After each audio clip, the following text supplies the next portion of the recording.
आज का आजाद सिपाही अखबार आपने पढ़ा क्या? पढ़ते रहिए अपना लोकप्रिय दैनिक अखबार आजाद सिपाही। नमस्कार, आजाद सिपाही के प्राइम बुलेटिन में आपका स्वागत है। मैं हूं राहुल सिंह। आज की प्राइम की प्रमुख खबर कुछ इस प्रकार है। झामुमो और टीएमसी आमने सामने। सुप्रियो ने कहा, हमारी सभा को बाधित करने की प्रशासनिक कोशिश की गई। दूसरी खबर, ईडी ने जब्त की 5 लाख के इनामी माओवादी अभिजीत यादव की करोड़ों की संपत्ति। तीसरी खबर, रघुवर दास ने कहा, राष्ट्रीय विरोधी शक्तियां अनुसूचित जाति समाज को तोड़ने का कर रही हैं प्रयास। चौथी खबर, हाईकोर्ट ने कहा, रिम्स की व्यवस्था काफी लचर। पांचवी खबर, हल्की फुल्की बारिश ने बढ़ाई कनकनी और बढ़ेगी ठंड। आइए अब सुनते हैं खबर विस्तार से। बीते गुरुवार को पश्चिम बंगाल के झारग्राम में हुई झारखंड मुक्ति मोर्चा की रैली की तपिश अब राजनीतिक गलियारों में फैल गई है। रैली के तुरंत बाद टीएमसी प्रमुख सह पश्चिम बंगाल की मुख्यमंत्री ममता बनर्जी द्वारा दिए गए बयान से झामुमो नाराज है। पार्टी के केंद्रीय महासचिव सह प्रवक्ता सुप्रियो भट्टाचार्य झारग्राम से लौटने के क्रम में शुक्रवार को जमशेदपुर में थे। यहाँ उन्होंने मीडिया से बातचीत करते हुए कहा कि पता नहीं हमारे चुनाव लड़ने से टीएमसी को मिर्ची क्यों लग रही है। हमने तो हमेशा ममता दीदी का समर्थन ही किया। भाजपा के खिलाफ लड़ने वाली सभी पार्टियों का हम साथ देते रहे हैं। उन्होंने बंगाल की राज्य सरकार पर यह भी आरोप लगाया कि झामुमो की रैली को प्रशासनिक बाधा पहुंचाई गई। उन्होंने कहा कि प्रशासन ने तिड़कम भिड़ाकर रैली को बाधित करने की कोशिश की, जबकि झारग्राम शुरू से झामुमो का संघर्ष क्षेत्र रहा है। हमने वहां आदिवासियों की लड़ाई लड़ी है। इस पर ममता दीदी कहती हैं कि हेमंत सोरेन आदिवासियों का वोट लेने पहुंच गए। यह बात उनकी ठीक नहीं है। हेमंत सोरेन हमारे मुख्यमंत्री हैं, वह जन नेता हैं। जहां भी लोग उन्हें चाहते हैं और पसंद करते हैं वह वहां जाते हैं। सुप्रियो ने कहा कि ममता बनर्जी की पार्टी झारखंड में चुनाव लड़ने आई थी तब तो हमने कुछ नहीं कहा। इतना ही नहीं, पिछले लोकसभा चुनाव के दौरान जब भाजपा विरोधी सभी पार्टियां एकजुट थीं, तब भी चंपई सोरेन जिस लोकसभा सीट से चुनाव लड़ रहे थे वहां टीएमसी ने भी उम्मीदवार उतारा था। हालांकि एक सवाल के जवाब में सुप्रियो भट्टाचार्य ने कहा कि गठबंधन के लिए सभी विकल्प खुले हैं। इधर झामुमो के मंत्री मिथिलेश ठाकुर ने भी ममता बनर्जी के बयान की निंदा की है। उन्होंने कहा कि ममता दीदी का यह बयान उचित नहीं है। झारग्राम झामुमो के संघर्ष की भूमि रही है। वहां के आदिवासियों की लड़ाई हम लड़ते हैं। जहां तक चुनाव की बात है तो कोई भी कहीं से चुनाव लड़ सकता है। टीएमसी भी झारखंड में चुनाव लड़ती रही है। मिथिलेश ठाकुर ने कहा कि ममता बनर्जी सम्मानीय नेता हैं। वह काफी नीचे से संघर्ष कर ऊपर तक पहुंची हैं। वह आगे भी मुख्यमंत्री बनी रहे, परंतु वह हमें कहीं से भी चुनाव लड़ने से नहीं रोक सकती।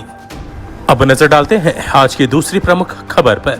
ईडी ने शुक्रवार को बिहार एवं झारखंड के कुख्यात माओवादी अभिजीत यादव की करोड़ों की संपत्ति को जब्त कर लिया। प्रवर्तन निदेशालय ने कार्रवाई करते हुए मेदिनीनगर, हरिहरगंज, छतरपुर के इलाके में स्थित अभिजीत यादव की जमीन और घर को सीज किया। बता दें कि अभिजीत यादव पर बिहार एवं झारखंड में 55 मामले दर्ज हैं। इसके विरुद्ध राज्य सरकार ने 5 लाख रुपए का इनाम घोषित किया है। अब नजर डालते हैं आज की तीसरी प्रमुख खबर पर। भाजपा के केंद्रीय उपाध्यक्ष रघुवर दास ने कहा कि प्रधानमंत्री नरेंद्र मोदी के नेतृत्व में पिछले 6 वर्षों में केंद्र सरकार उपेक्षित, वंचित, गरीब, किसान, पिछड़ों के विकास के लिए सबसे अधिक कार्य कर रही है। झारखंड के 5 वर्ष के कार्यकाल में हमारी सरकार ने भी अनुसूचित जाति समाज के उत्थान के लिए कई कार्य किए थे। वहीं दूसरी ओर राष्ट्रीय विरोधी शक्तियां अनुसूचित जाति समाज को तोड़ने का प्रयास कर रही हैं।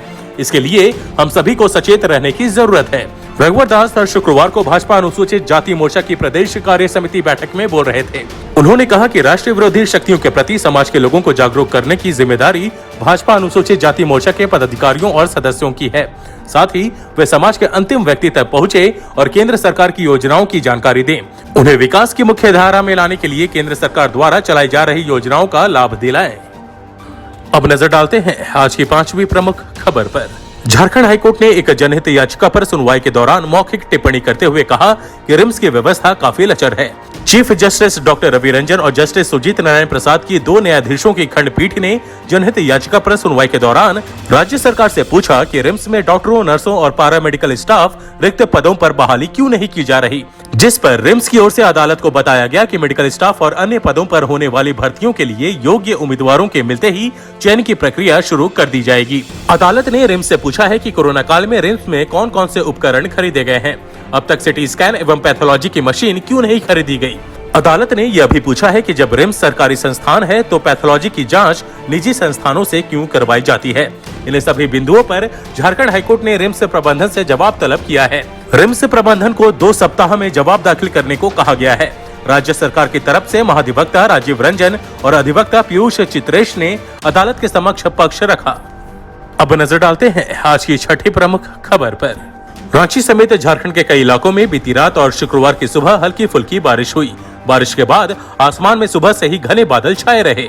दोपहर बाद तक कई इलाकों में हल्का कोहरा भी देखने को मिला। इसके कारण रांची, जमशेदपुर और धनबाद समेत अन्य इलाकों में कनकनी महसूस की गई। मौसम वैज्ञानिक अभिषेक आनंद ने बताया कि बादल छटने के बाद मौसम में 2 से 3 डिग्री सेल्सियस की गिरावट दर्ज की जा सकती है। इससे आने वाले दिनों में ठंड बढ़ सकती है। मौसम विज्ञान केंद्र रांची के मुताबिक देश में 2 अलग अलग हिस्सों में चक्रवातीय क्षेत्र बन रहा है। एक चक्रवातीय स्थिति दक्षिण पूर्व राजस्थान और दूसरा दक्षिण असम के साथ आसपास के इलाके में बन रहा है।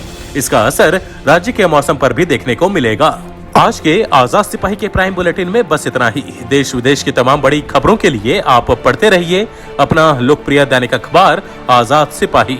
और हाँ, आप हमारे इस YouTube चैनल को जरूर सब्सक्राइब करें। धन्यवाद।